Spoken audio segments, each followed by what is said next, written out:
जय श्री कृष्ण। मार्गशीर्ष मास के शुक्ल पक्ष की एकादशी को मोक्षदा एकादशी का व्रत रखा जाता है। धार्मिक मान्यताओं के अनुसार मोक्षदा एकादशी के दिन व्रत के प्रभाव से पूर्वजों को मोक्ष की प्राप्ति होती है।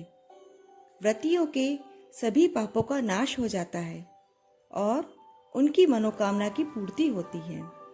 इस दिन भगवान श्री कृष्ण ने कुरुक्षेत्र में अर्जुन को गीता का उपदेश दिया था। इसलिए मोक्षदा एकादशी का महत्व और भी बढ़ जाता है। जितना पुण्य हजारों वर्षों की तपस्या से मिलता है, उतना ही पुण्य इस दिन उपवास करने से मिलता है और इसकी कथा सुनने से मिलता है। एकादशी के दिन व्रती को प्रातः काल उठकर अपने नित्य कर्म पूरे करके व्रत का संकल्प लेना चाहिए। उसके पश्चात भगवान विष्णु की धूप दीप नैवेद्य लगाकर पूजा करें और फिर संभव हो तो भागवत गीता के 11वें या किसी भी अध्याय का पाठ करें। इस दिन भागवत गीता का दान देना भी श्रेष्ठ होता है। इन सब के बाद ध्यान पूर्वक इसकी कथा सुननी चाहिए। इसकी कथा इस प्रकार है। एक बार भगवान मुरली मनोहर ने महाराज युधिष्ठिर से कहा कि मैं आपके सामने मोक्षदा एकादशी की कथा के बारे में कहता हूँ, जिसमें मोक्षदा के द्वारा किस प्रकार राजा वेखानस के पिता का नरक से उद्धार हुआ था। हे राजन, एक बड़ा ही मनोहर चंपक नामक नगर था। उस नगर में वेखानस नाम का राजा राज्य करता था।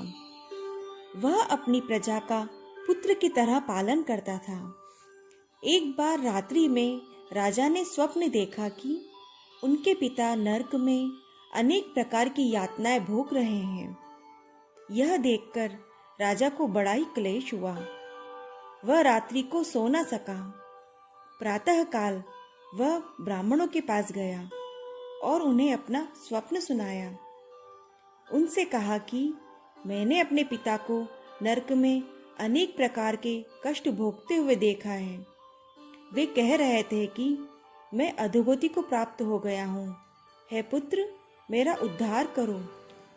इस प्रकार ब्राह्मणों से राजा ने कहा, आप सभी कृपा करके तप, दान, व्रत आदि कोई भी उपाय बताएं, जिससे मेरे पिता को मुक्ति मिल सके। उस पुत्र का जीवन व्यर्थ है जो अपने पिता का उद्धार न करा सके। एक उत्तम पुत्र 1000 मूर्ख पुत्रों से अच्छा होता है। ब्राह्मणों ने कहा, हे राजन, यहाँ पास ही एक त्रिकालदर्शी पर्वत ऋषि का आश्रम है। वह आपको कोई न कोई उपाय अवश्य बताएंगे। ऐसा सुनकर राजा मंत्री और विद्वान ब्राह्मणों के साथ मुनि के आश्रम पर पहुँचे। वहां जाकर राजा ने मुनि को दंडवत प्रणाम किया। मुनि ने राजा से संगोपांग कुशल पूछी। राजा ने कहा, महाराज, राज्य में सब और शांति है, परंतु अचानक मेरे चित्त में अशांति होने लगी है। यह सुनकर मुनि ने आंख बंद करके ध्यान लगाया और फिर राजा से कहा, मैंने योग के बल से तुम्हारे पिता के कर्मों को जान लिया है। उन्होंने पूर्व जन्म में एक पत्नी से प्रेम किया था और दूसरी पत्नी को ऋतुदान से वंचित कर दिया था। इसी महापाप के कारण तुम्हारे पिता को नरक में यातनाएं भोगनी पड़ी हैं। तब राजा ने कहा, इसका कोई उपाय बताइए।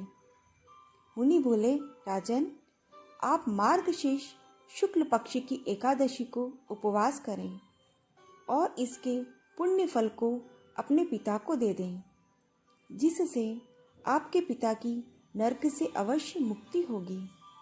यह सुनकर राजा महल को आए और अपने कुटुंब के साथ मोक्षदा एकादशी का उपवास किया।